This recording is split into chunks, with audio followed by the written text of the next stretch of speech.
What is up, guys? Happy Thursday evening to you. Let me get myself situated. Hope you guys are having a good week, man. We got a lot to preview this week. A lot. This is a loaded weekend, man. Good problems to have, right? Get the chat going. I see 5 of you have already smashed the like button. Well done. Thank you very much. Old School Boxing Talk is on the chat. Carlos is on the chat. A few of you guys are on here. Muhammad Ali is on here. He says WBC are a joke. Straight in. MJB Taco, what's up, Barrios? You're in early this time, man. I love it. Dwayne's on here.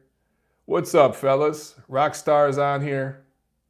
All right. We got on a couple minutes early today. I'm on the ball. Yo, man, I started 2-a-days again this week. Holy shit, it is killing me, man. It is killing me. Joel is on here. What's up, Joel? What's cooking tonight? Harrison Properties on. DS Kennels is on. Make sure you guys go ahead and smash that like button. Trini's on. Chris is on.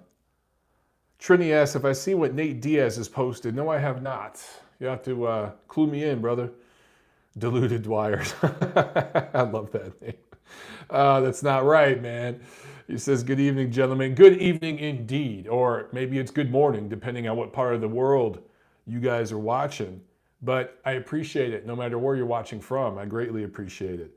James Tucker's on here. He says, still have that song stuck in my head. Yeah. So, guys, Adam Abramovitz on Twitter, he's a media guy out of the East Coast. He was talking about a song by Phil Collins.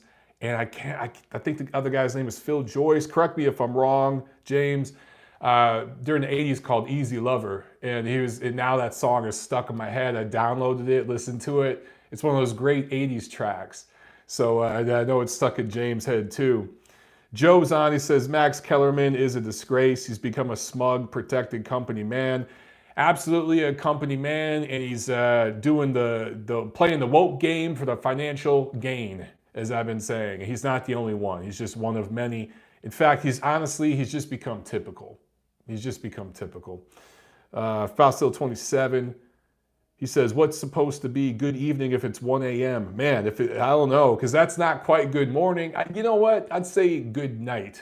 You're in that's still night. I'd say up until 2:30 a.m., you're still at the nighttime. So you're still having a good night. Thank you for watching at 1 a.m. Harrison Property says, great song. Hells yeah, it's a great song, man. Phil Collins had some great ones. Even some stuff that he ghost wrote and he did some drums on a couple tracks, uncredited. Did a great job. He was the man, yo. Yeah, I love 80s music. Yeah, me too, man. 80s music was the shit. Let's see. Arturo's on here.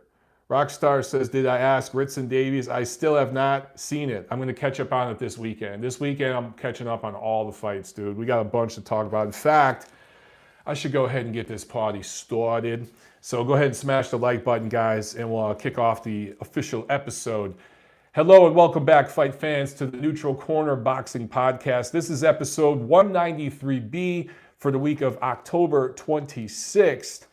And I am your host, Michael Montero, for Boxing Monthly Magazine and BoxingMonthly.com. We have a ton of fights to preview tonight, So we're going to jump right into it.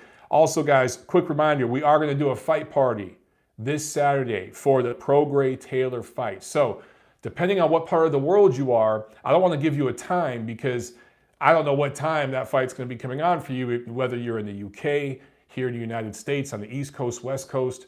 A lot of you guys watch from Asia, from different parts of Europe, from Africa, from Australia.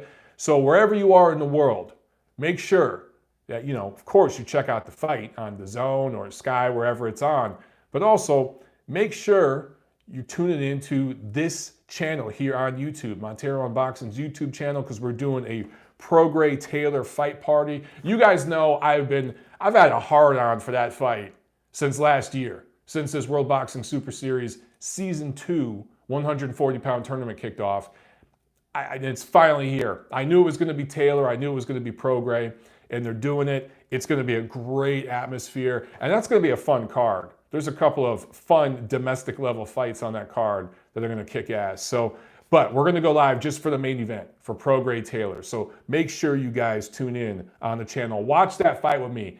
Look, you're already streaming the fight on DAZN, right? Pull up another window on your browser or whatever it is and pull up the YouTube channel. Let's watch the fight together and chop it up because you know the commentary won't be that great anyway. You know what I'm saying? Okay, also, quick news and notes before we jump right into the preview because we got a ton of stuff to go over, including fights tonight. There's some fights about to start tonight.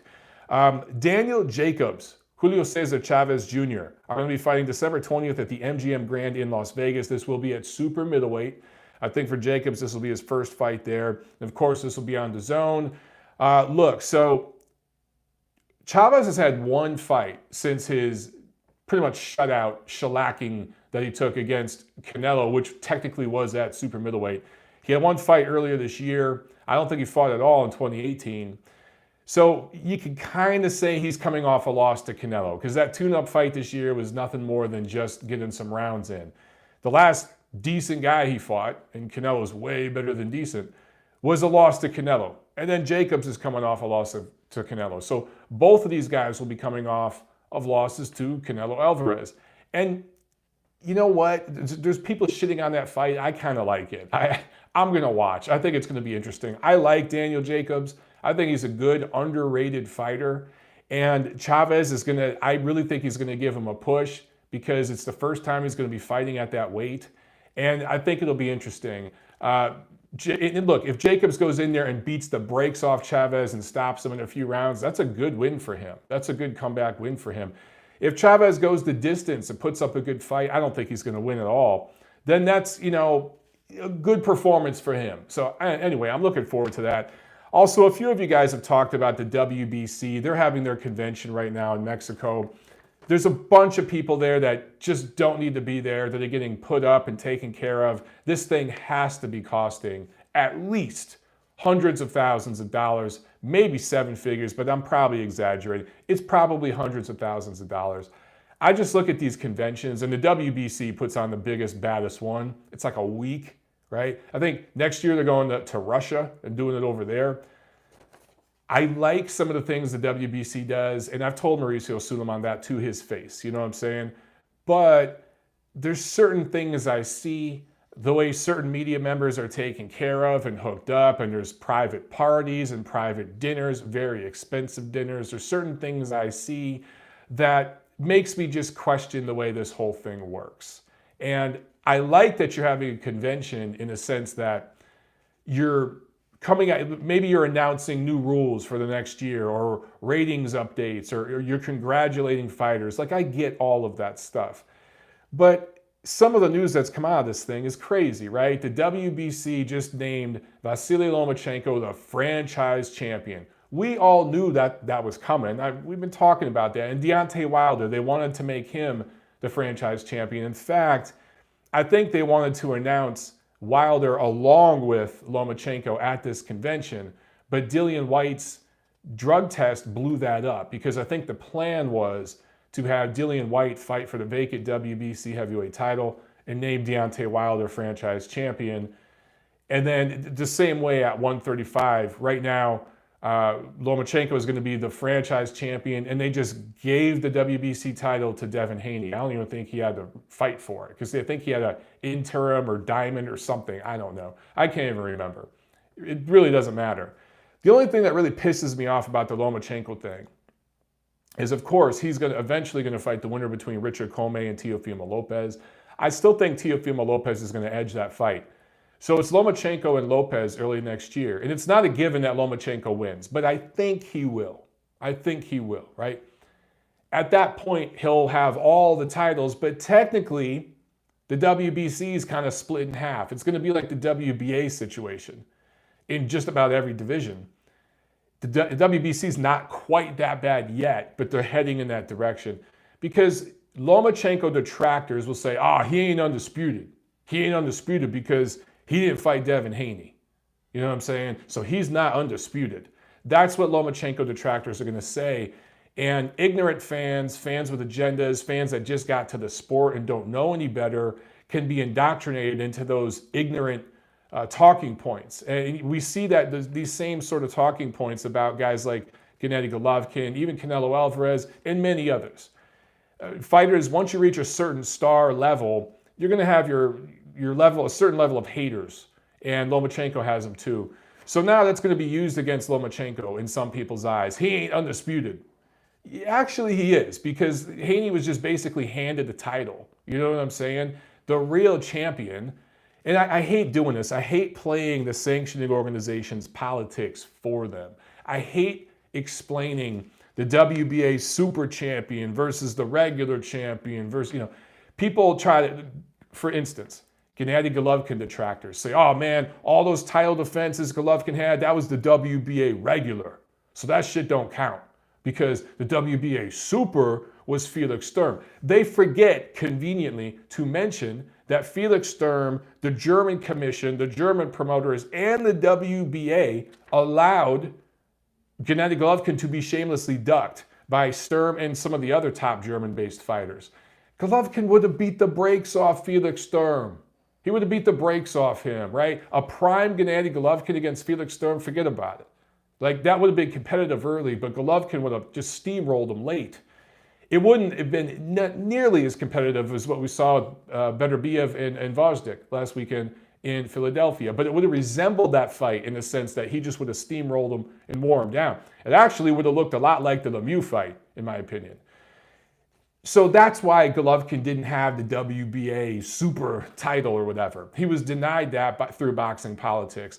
We're going to see the same thing 3-4 years from now when the Vasily Lomachenko detractors are going to say, man, Lomachenko never unified lightweight. He wasn't undisputed. He never fought Devin Haney. And they're going to conveniently forget to mention this franchise stuff and how Haney got his title. That's how these things work. So I'm saying it now on the record so that years from now, we can go back and look at this and we can use it as evidence, because I'm telling you guys, that's coming. And of course, look, if Teofimo Lopez beats Lomachenko, he's going to have detractors, and they're going to say the same thing about him. Or maybe Richard Comey shocks the world, and he beats Lopez, and then he beats Lomachenko. His detractors will say the same thing. Man, he never fought Devin Haney. He wasn't undisputed. Stop playing the politics that these sanctioning organizations play. Don't jump right in. Don't jump right in. James Burrell says Lomachenko will still fight Haney. Because of the network situation and because they're at two different places in their career, it could happen eventually. I don't see it happening anytime soon. I really, really don't. I think that we could see someone like Teofimo Lopez or someone like that fight Devin Haney first. If you look at the generational situation there, Haney, Lopez, Tank Davis, those guys need to fight each other. They're kind of in the same, generation coming up, still trying to prove themselves, right? You guys know what I think about Haney. I think he's the goods. Seriously, I think he's the best of all those guys. But they got to fight each other. It's kind of the same thing at middleweight with the Charlos and Andrade, Billy Joe Saunders. These guys got to fight each other. You know what I'm saying? Golovkin, Canelo, those guys are established. They don't need Charlo and Andrade. Those guys need them. Charlo and Andrade need Canelo and Golovkin. It's not the other way around. You see what I'm saying? It's the same situation right now at 35 into 140 pounds because these guys are all going to be moving up. So anyway, I don't want to spend too much time on the WBC and their craziness. All these sanctioning organizations, I'll say this, of all the sanctioning organizations, the IBF follows their rules the best. I will say that. And it's because they almost went out of business when they got sued a few decades ago. They were this close to being out of business and completely bankrupt. So now they will not stray from their rules. I'll give them that. The WBC does the most for fighter safety of any sanctioning organization. They truly, truly do. I have to give them credit on that. The rest of them are just shit. The WBC's completely in bed with Al Heyman. The WBO is completely in bed with Bob Arum. It's just the way it is, guys. The IBF tends to favor American fighters. The WBA has 5,000 titles for each division. They're all shit. Goodfellas is asking, why don't I mention Ryan Garcia? You know, I'm higher on Virgil Ortiz than Ryan Garcia. Ryan Garcia is a prospect I'm interested in. He's working with the Reynosos and the Canelo camp now. That's only going to make him better. I want to see how he looks the next fight, the next couple fights. Definitely a prospect I'm keeping my eye on. But of all the Golden Boy prospects, I like Virgil Ortiz Jr. the best. I think that he is a blue chip prospect that mentally gets it and lives the lifestyle of a boxer, not an Instagram model. And that's what Ryan Garcia does. That's what Anthony Joshua does. I just don't think that type of lifestyle ages well for a fighter. Devin Haney lives the lifestyle of a fighter. And I think Devin Haney, Virgil Ortiz, those are going to be the guys 4 or 5 years from now that are going to be around still. I think Tank Davis eventually is going to get upset. I think Ryan Garcia is a knockout waiting to happen against the right type of opponent. It's all about matchmaking. Styles make fights. Talking about fights, let's preview some of the stuff we got coming up, guys. We'll get to some more questions in a little bit.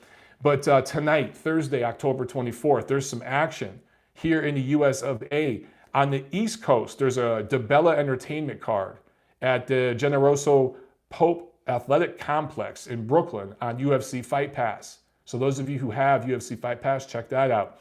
And there's a Golden Boy Promotions card from Fantasy Springs, California, Fantasy Springs Casino in California. Mexican Eloin Soto is defending his WBO junior flyweight title that he won against Puerto Rican Angel Acosta back in June. Remember, there was a come from behind KO 12 knockout win for him. It was a pretty exciting fight. This is his first defense against Filipino Edward Reno. It was going to be on Facebook. I think it was going to be on Ring TV originally, then Facebook Watch, but these cards have been picked up by DAZN. So those of you who don't have DAZN can still see this card on Facebook Watch.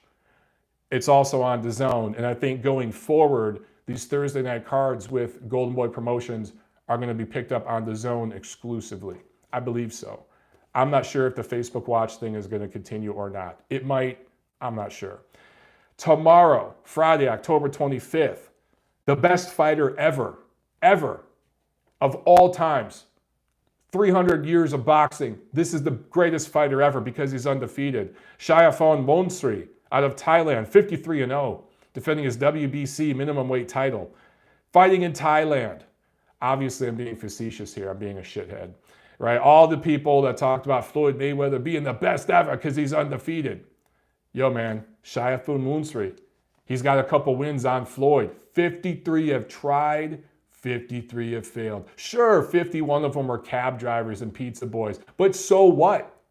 He's got that O, baby, and that's all that matters. He's TBE, and he is scheduled to fight tomorrow in Thailand. Now, I feel like this Monsri has fights scheduled all the time, and they get called off all the time. That's why most of his opponents have records like 2-10, and you know they do takeout at the local Chinese restaurant there in Thailand.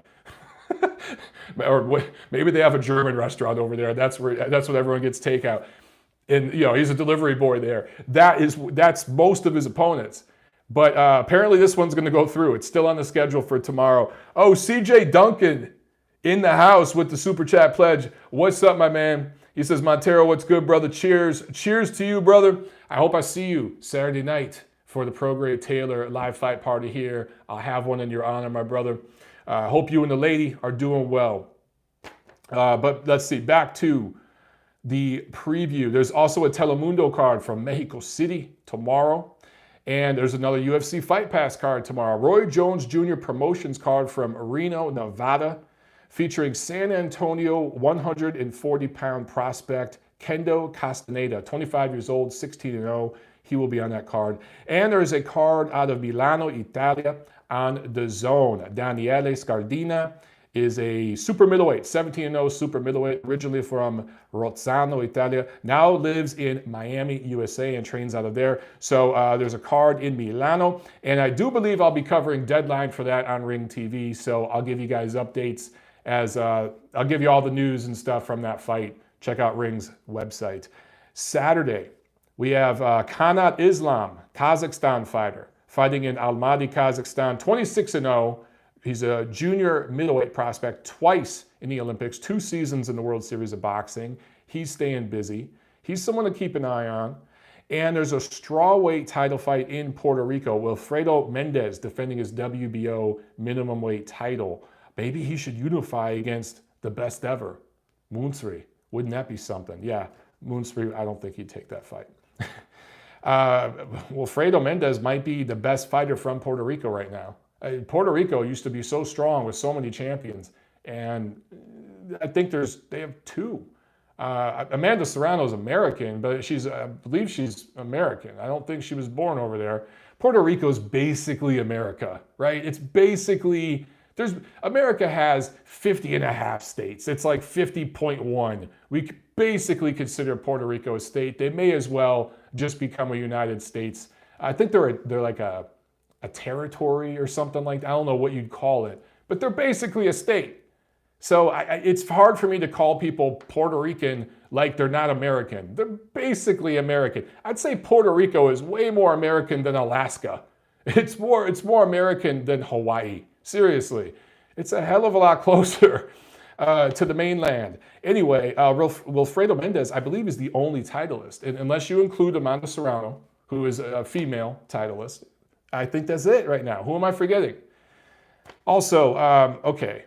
So we got the big one over in London. Let's talk about two of these cards in the USA before we get to the big one over at the O2 Arena.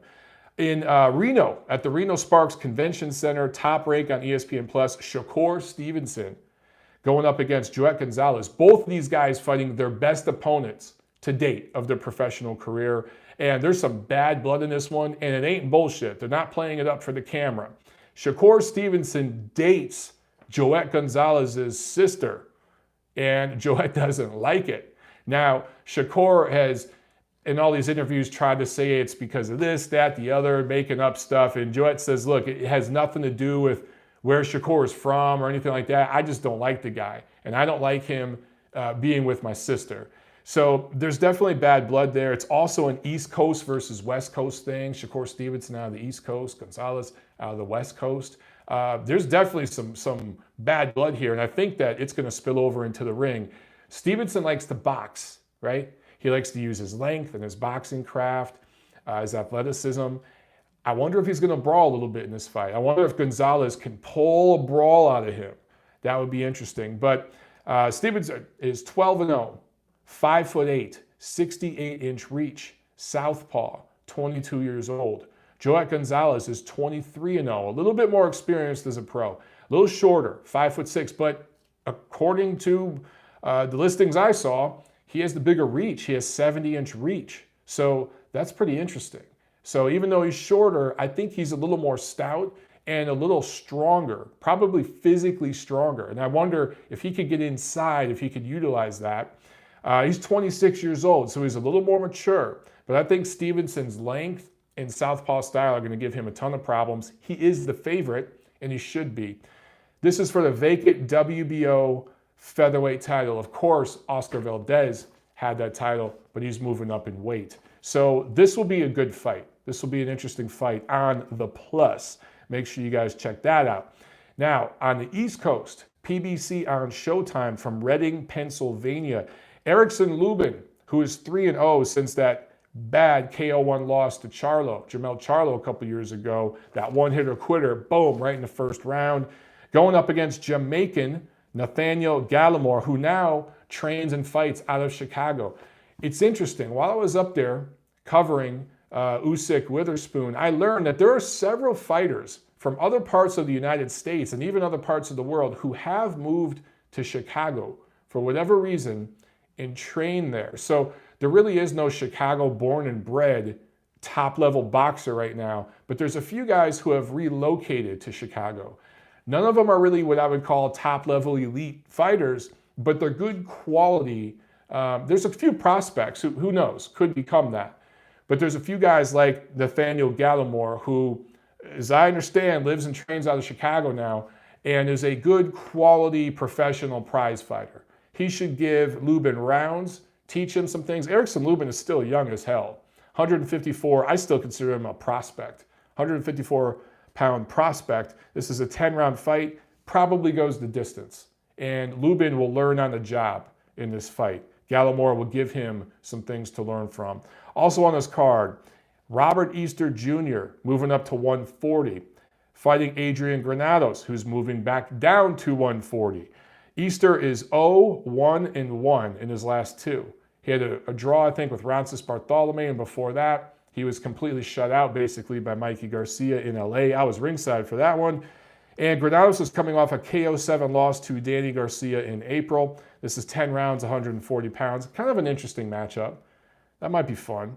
And then F.A. Ajagba was supposed to be on this card, the heavyweight prospect who everyone was super high on and didn't look really good in his last fight. He was supposed to be in this card, but he had to withdraw due to a back injury. I should also mention that Sunday, October 27th in Hollywood, Serhei Bohacek, 15-0 out of the Ukraine, fighting now out of Big Bear with Abel Sanchez, 24 years old, 154-pound blue chip prospect, one of Tom Loeffler's guys. Going up against Philadelphia Tyrone Brunson, 28-7-2, 34 years old, 10 years older. He's been in the ring with everybody. He's fought a lot of good fighters, very experienced. This is a step up for the Ukrainian prospect. Will definitely be interesting to watch. Okay, let's go back to Saturday. O2 Arena, London, World Boxing Super Series finale on DAZN. This is awesome. This is the fight. We've just been waiting for this one for a while. Guys, Q4 2019 just keeps on delivering. It is an embarrassment of riches. Before I get to the main event, let's talk about the co-main, the heavyweight feature. Derek Chisora versus David Price. Chisora coming off that KO2 win over Arthur Szpilka in July. Timber! He just destroyed Szpilka, who, believe it or not, I actually think is more shot than David Price. I think David Price still has more offensive tools left than Szpilka does. I know that sounds crazy, but I believe, I'm telling you, this fight, the way this fight plays out, 100% depends on Derek Chisora and his mental state. Chisora can show up sometimes and look like a top 10 heavyweight, and he has in some recent fights. He's looked like, I'm like, damn, this dude looks like better than I've ever seen him. And then he could show up sometimes and just look like stir-fried shit. So if he's 100% on his game, and remember during the promotion for this card, he's been saying, oh, I should be in the main event. I'm getting screwed over. I should be getting paid more money, blah, blah, blah, blah, blah. Well, here's your chance to prove it, Derek. Here's your chance to prove it. Get in there and flatten Price, because that's what a lot of guys who were top 10 heavyweights, some even weren't, have done to him in the past. Everyone's expecting a knockout win. Now, Chisora gets a few rounds to work. He gets up until like the 6th, 7th round. But if David Price is still around through the 7th, 8th round, guys, this thing can go to distance. And if it goes the distance, who knows what can happen? Seriously. You also have to remember David Price, if he has anything to offer, it's a pretty good right hand that he throws with leverage because he's a tall guy.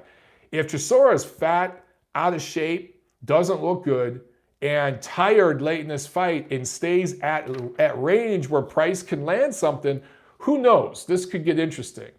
I love the heavyweights. I love the heavyweights, and I love flawed heavyweights. They're the most fun to watch. And right now, everyone in this division, from the top down, is extremely flawed, including the lineal champ, the WBC champ, the unified champ. All of them are extremely flawed.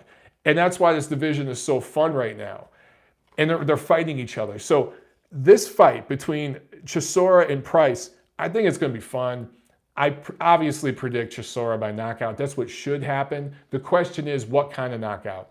It's really up to Chisora. We'll find out at the weigh-in. Let's see, one of you guys, Joe56984 says Price will win. Diluted Dwyer says Price will get sent back into his plumbing business. Saloon Mooney says Price often gasses out after 4 rounds. Very true. Rockstar 1996 says Pricey could actually box his head off early, just got to not get hit. Agreed. So, yeah, obviously, look, I don't think this fight's going the distance. I just wouldn't be shocked. 2019 has been so crazy because we've gotten so many good fights.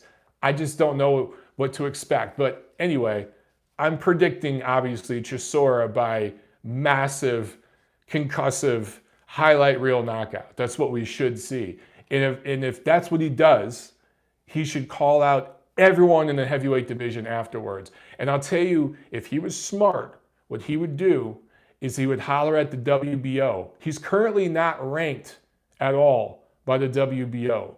But if Derek Chisora wants a fast track to another title shot, try to get ranked with the WBO, because I'm telling you right now, the winner between Joshua, the second Ruiz-Joshua fight coming up in December, the winner of that fight is they're going to have two mandatories. The WBO mandatory is Alexander Usyk. The IBF mandatory is Kubrat Pulev. Who would you rather fight? They're going to fight Kubrat Pulev, right? That's where they're going to go. They're going to dump the WBO title. It's going to be Alexander Usyk versus the next available contender in the WBO for the vacant WBO heavyweight title next spring. I'm telling you right now, mark it, stamp it. That's what's going to happen. Right now, I believe the number 2 rated heavyweight is Tyson Fury. Tyson Fury don't want that damn fight. He's going to fight the rematch with Deontay Wilder. I think they rate Anthony Joshua as well.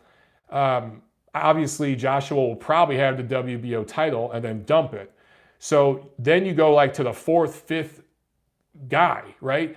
If Derek Chisora can get his butt rated by the WBO and climb those ratings, he could wiggle his ass into a title shot for a vacant title against Alexander Usyk next year. Sign me up for some of that shit. I think it'd be fun. Boxing Business 101 right there, guys. That's how I'd play it if I were the promoter. And Eddie Hearn knows what he's doing. So trust me, it could play out that way. Also on this card, Ricky Burns versus Lee Selby. That's a nice, juicy, domestic, lightweight matchup. Burns has fought a bunch of names in and around 135 pounds this last generation. He's been one of those guys who's very experienced, carved out a good quality career for himself, right? For Selby, he's moving up 2 divisions. He moved up 2 weight classes. He was at featherweight, lost that split decision to Josh Warrington last May, skipped 130, moved up to 135.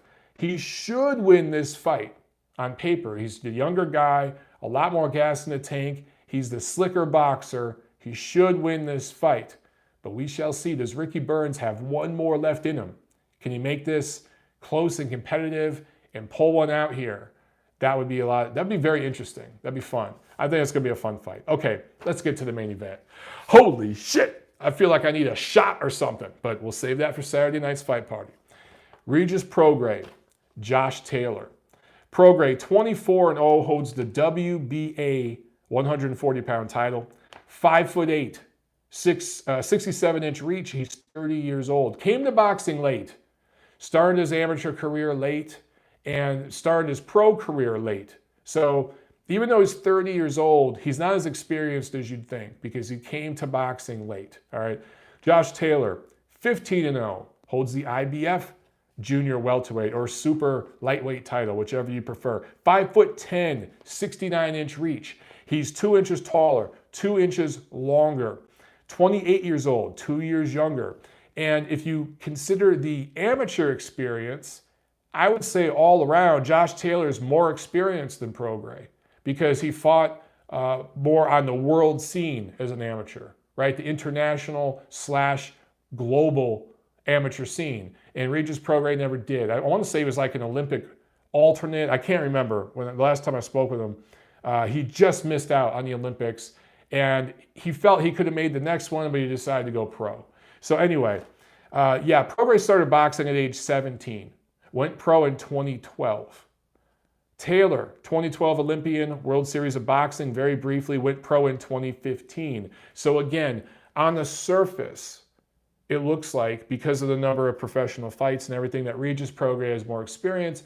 But Taylor, Olympics, World Series of Boxing, the quality of opposition in his 15 fights, particularly the last 3 or 4, I'd say he's just as experienced, if not more experienced, than Prograis. Also, this is in London. I think that plays a factor. Guys, I've been going back and forth about this fight forever. It's really, really difficult to pick a winner. I keep going back and forth. Let me talk about both of these guys the last 2 years or so, their opposition, okay? Let's break this down together. Josh Taylor, 2017 and 2018, fights Winston Campos, not really the best fighter, but Victor Postol, good quality fighter. Ryan Martin, not really the best, not elite, good fighter. He had an O at the time, and he took it. Ryan Martin hasn't fought since then, by the way. And then Ivan Baranchyk. So those are his last 4 opponents. Winston Campos, Victor Postol, Ryan Martin, Ivan Baranchyk. Obviously, Baranchyk is the most elite fighter in that group, right? 4-0, 2 knockouts, 7 knockdowns. 7 knockdowns. That's pretty impressive. Regis Prograis, last 4. Julius Ndongo, Juan Jose Velasco, Terry Flanagan, Carol Relic. Now, overall, man, Terry Flanagan, pretty good fighter. Carol Relic, pretty good fighter. Julius Ndongo, pretty good fighter. Juan Jose Velasco, not that great, not elite. I don't know if any of those 4 guys are elite, though. I don't know if any of those 4 guys are on the level that Ivan Baranchyk is. Possibly Relic, possibly. Anyway, 4-0, 3 knockouts, 9 knockdowns. So both of these guys have been very dominant the last couple years, working their way to this clash, right? 7 knockdowns Taylor has scored. 9 knockdowns Prograis has scored. Man, I mean, just impressive stuff.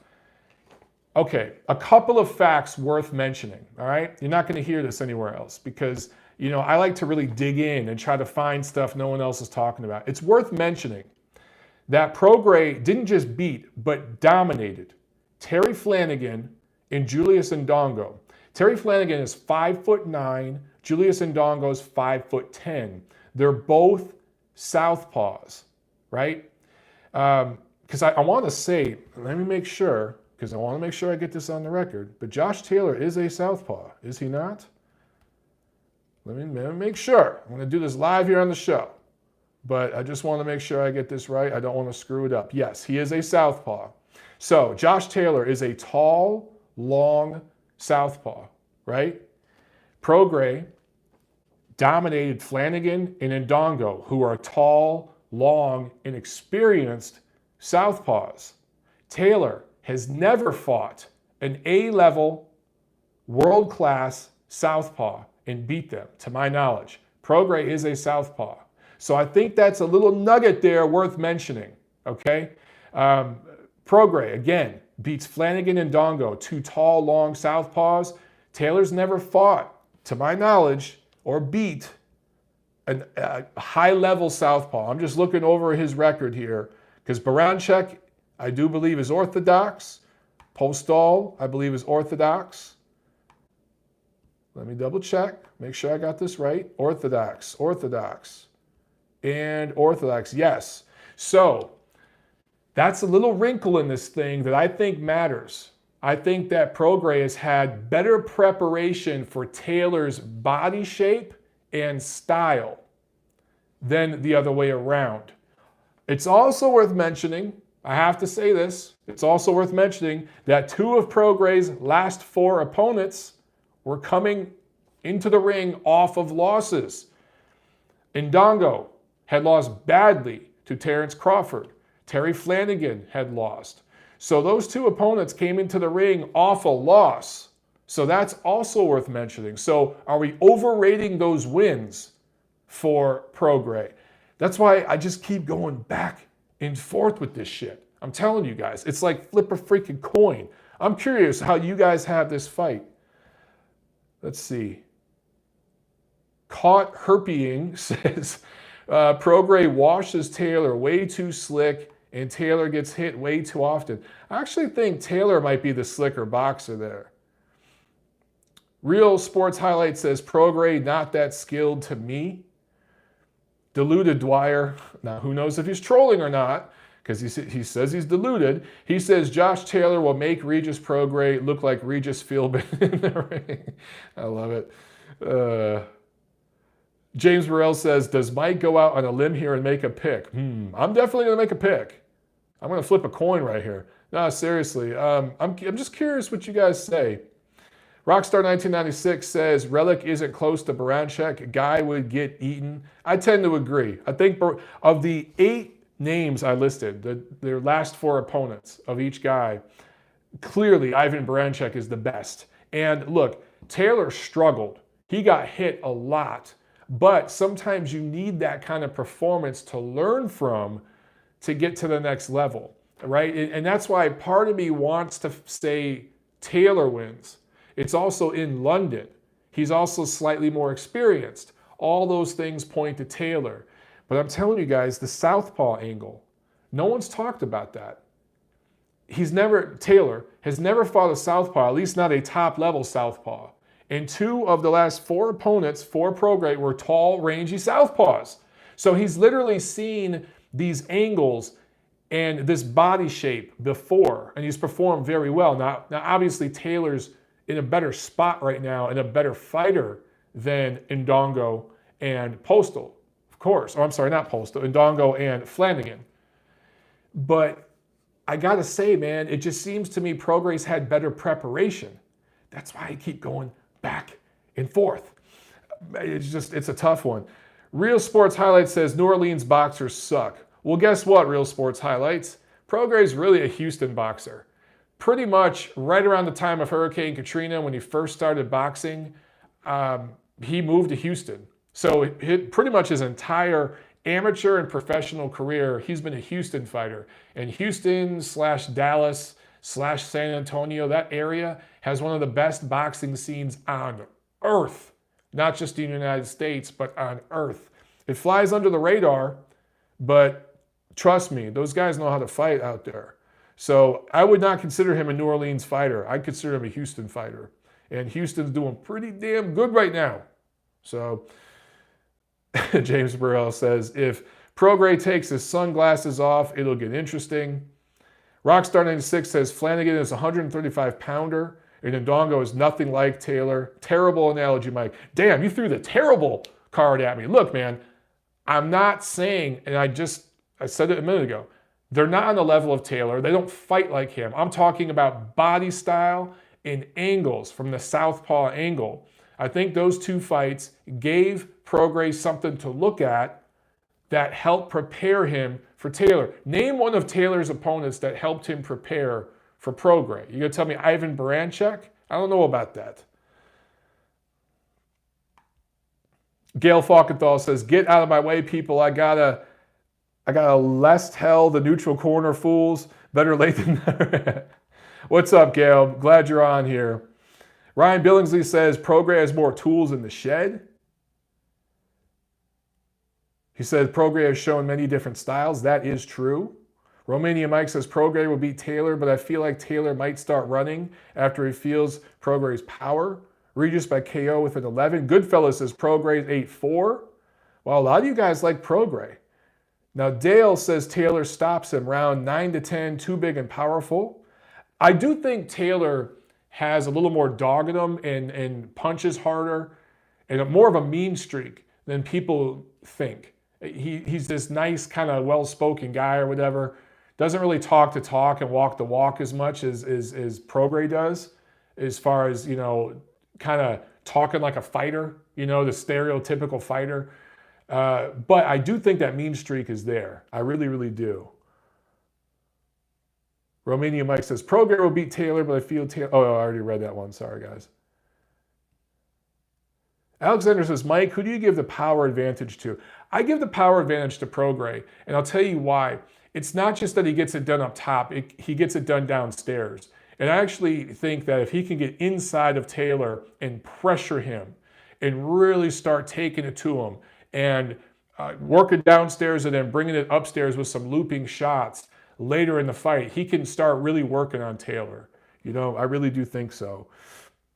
Chupacabra says, I'm putting my money on decision. Yeah, I think that this is going to go all 12 rounds. Andre Smith says, Prograis KOs KSI round 6.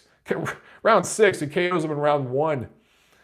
Okay, so, oh, that's right. James Burrow says he lives in LA now. They boxed a bit out there too. That's right. He did move to LA, but he came up in Houston. So Houston, LA, Prograis, look,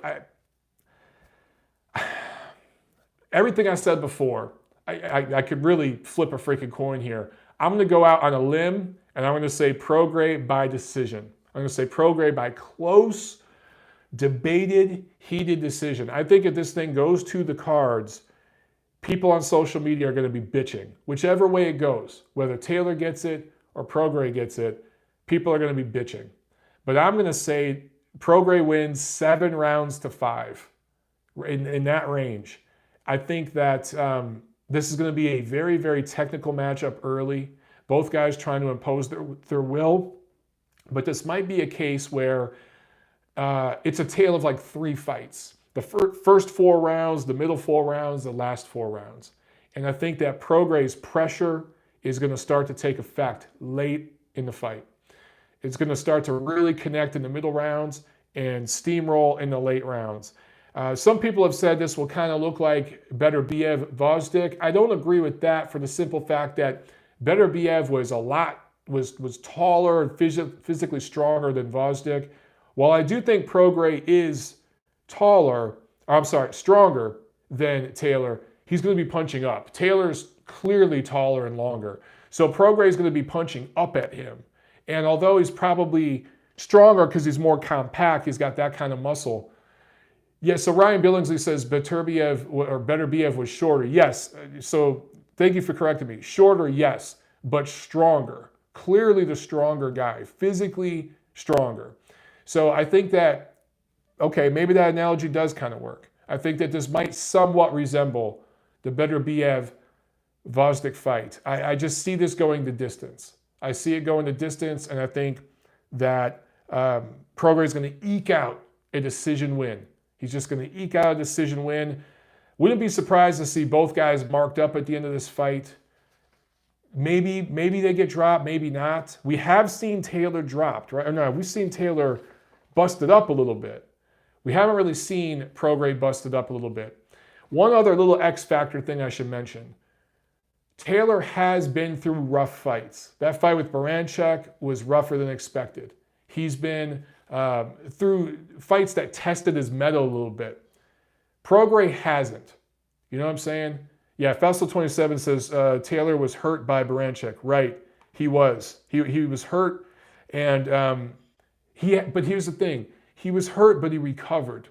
He had to show that, right? Prograis hasn't yet. We really don't know if Prograis can catch. So that's what's interesting about this one. But I'm still going to lean with Prograis by very, very close decision. Again, 51-49 here, guys. I'm basically, you're putting a gun to my head. I'm giving you my pick, but I can see this thing going either way. I'm going to say Prograis 7 rounds to 5. Let's see. Rockstar96 says, it doesn't take much to lure Josh into a fight. He can fight tall, but opts to battle for some reason, loves the fight. Louis Garibay says split decision for Regis. I could see that. Guys, we could also see a very, very controversial decision.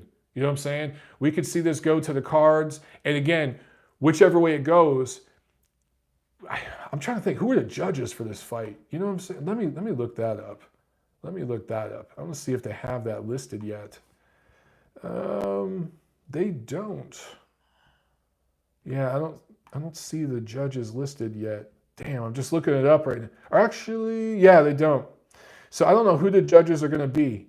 But I do think the judges, the ring officials, they're going to play a huge role in this one because I think that there's going to be super competitive close rounds, and I do expect it to go the distance. I truly, truly do. So the ref and the 3 judges, all the commission folks, super important in a fight like this. Goodfellas says, what was the last big fight that didn't have controversy? Good point. Good point. Gideon P says, don't you think Regis is already down 2 rounds? Well, that will be the conspiracies going on Twitter. I mean, that's what people are going to be saying. If a very close fight goes to Taylor, even if you could make a legitimate argument for him winning it, there's going to be people saying, oh, he got this decision, home cooking, blah, blah, blah. You know, that's how it goes these days on the social. Chris Bergen says, Taylor to win a close decision. Could absolutely see that going that way. iZombie says, hey, Mike, is the zone worth it for hardcore boxing fans? I love it. Hell yeah, it's worth it, man. For $100 a year, what you get, one of these other pay-per-views that the other guys are charging you are $80 a pop. I mean, look at this fourth quarter that you're getting. Again, I don't work for DAZN. I don't. But I got to say, it's a hell of a deal. I mean, shit. Ryan Billingsley says, Taylor Prograis will be great. I can't wait for Saturday. Hell yeah. Goodfella says, I don't know why, but I see Zab Judah versus Carlos Baldomir for this fight. No. I don't see that at all. Yeah, because no one thought that was going to be close. That was like a complete shock to everyone. And it didn't matter. Judah, even off that loss, walked right into a pay-per-view with Floyd Mayweather. That's boxing for you. Yeah, Chris Bergen says, I wish we had DAZN in the UK. Won't happen, though. Yeah, man. The promoters have a deal worked out over there with BT Sport and Sky over there in the UK, and they're not giving up that sweet deal anytime soon, brother. I hate to say it, but I don't know if DAZN's getting in the UK anytime soon. That's going to be tough. You guys are going to be shit out of luck for a while. It's a shame.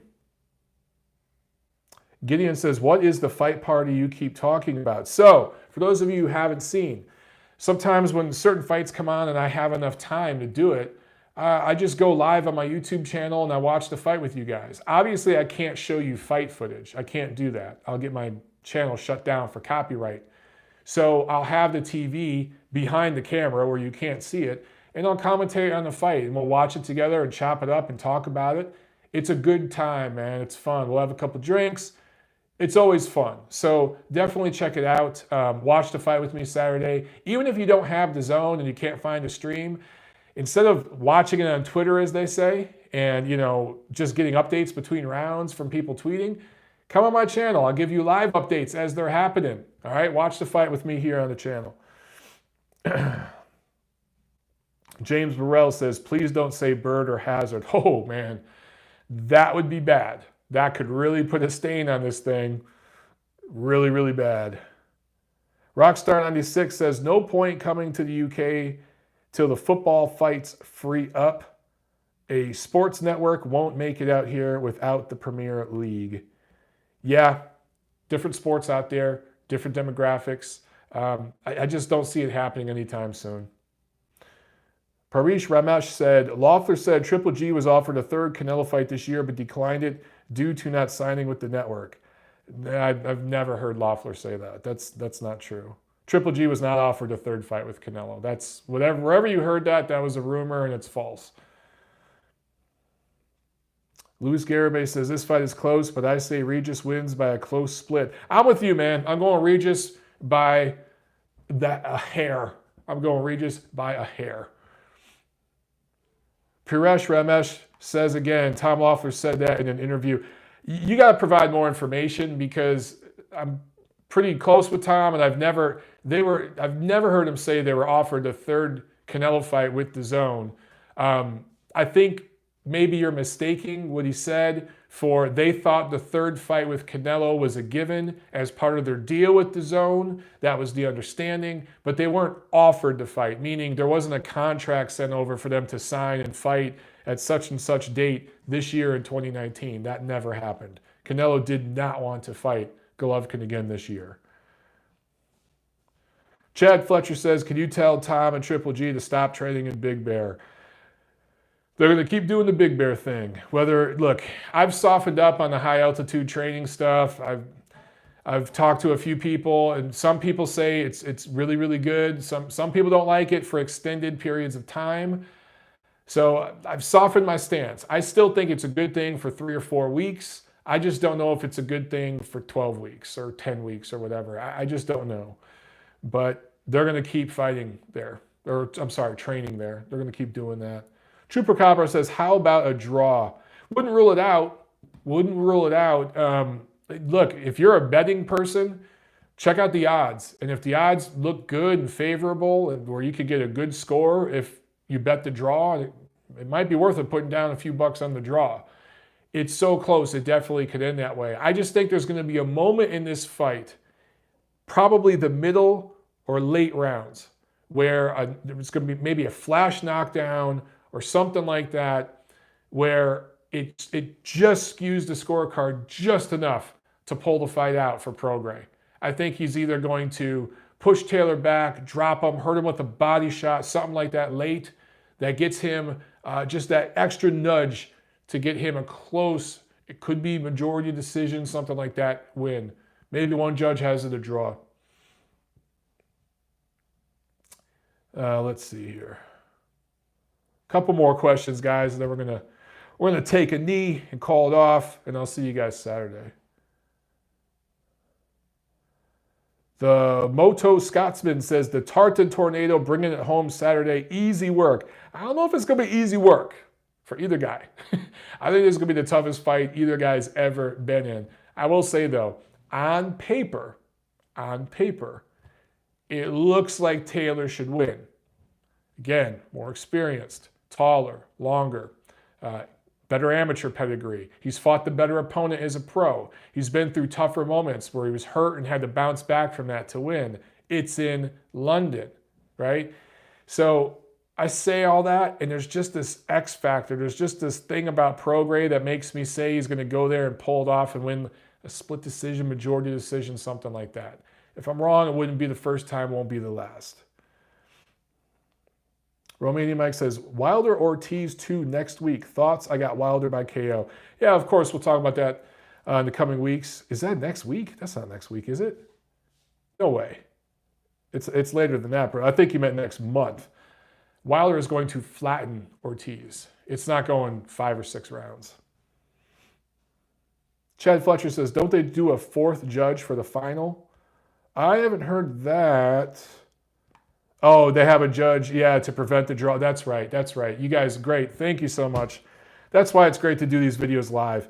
Excellent point. So yes, the World Boxing Super Series does bring on a 4th judge who will, if there is a draw, they will go to this other judge to score it, to ensure that there's no draw, because it is a finale. They don't want a draw. They want a winner. So there will be no draw. So everything I just said about betting the draw, just remove that from your brain. Just delete it. If this wasn't in the World Boxing Super Series, yes, draw would be possible. But that ain't going to happen. That ain't going to happen this Saturday. Let's see. Captain Hill Chronicle says, when are you going to come on my show? Dude, let's do it in November. Pick a week in November and we'll do it, because my schedule, after a month of insanity, where like out of 30 days, I was home for like 3 of them. I'm home through November. In fact, I was talking to my good friend Steve Kim last night, and he was asking me, dude, when's the next fight you're covering? And I was like, dude, I'm taking a break. I'm going to start covering some live again in December. But for the month of November, I'm taking a chill break. I'm chilling at home and working on some stuff here. Of course, I'll be covering the fights online and here on my channel and everything. The next live fight will be in December. But yeah, so that means, dude, I could do your show. So hit me up on Facebook. We'll chat, and I'll do your show in November. Andre Smith, who's the best trainer in boxing? Whew. Dude, there's too many to pick from. It's hard because, you gotta look at, you can look at who trains the best fighter, but how did they get to be the best fighter? Did they mold them, or is it just because the guy's special? I'll tell you a trainer that falls under the radar for a lot of people that really deserves more love, and I think he had the performance of the year. Stephen Breadman Edwards. Great boxing mind, a true historian, and you look at the way he coached J-Rock to victory over Hurd. I thought that was brilliant, and depending on, I was really hoping for a rematch between J-Rock and Hurd, because I thought that if J-Rock won again, Stephen Breadman Edwards could get Trainer of the Year, but he kind of got screwed because Hurd's moving up in weight. So, but yeah, he's one of my favorite trainers. I don't know if he's the best trainer in the world, but he's up there. And I think that he falls under the radar for a lot of fans. Goodfellas says, I think Teddy Atlas is a bit overrated. Yeah, I think so. He's a good motivator. Teddy's a great motivator. Max Kuckerman, he says Papachenko is the best. I like Papachenko, but his son is special. My thing is, what fighter has Papachenko worked with that he turned him from a pretty good fighter to a great fighter? You know what I'm saying? But Papachenko, to build Vasily Lomachenko into what he is, yeah, he's pretty freaking good. Carlos Cabrera says, I like Buddy McGirt. Buddy's doing a great job of Kovalev. I'll tell you this, if Kovalev pulls off the upset and beats Canelo Alvarez, Buddy McGirt's a lock for Trainer of the Year. Don't sleep on Manny Robles. Don't sleep on Robert Garcia. All these guys are good. All of them. Andre Rozier, very good trainer. Bomac, yeah, Bud Crawford's coach. Bomac, great trainer. All right, Tiffany's peeking in the door here. You guys can't see, but she's saying it's dinner time. She's cooking dinner, and you know what? We've been going for over an hour, so we're going to cut it off here, guys. I'm going to go eat some dinner, and we'll get this chopped out and released on iTunes, Spreaker, everywhere podcasts are heard. So, no homework, no assignment for you guys tonight, other than mark it on your calendar, Saturday, Regis Prograis, Josh Taylor fight party right here on the MLB YouTube channel, all right? I'll see you at the fights.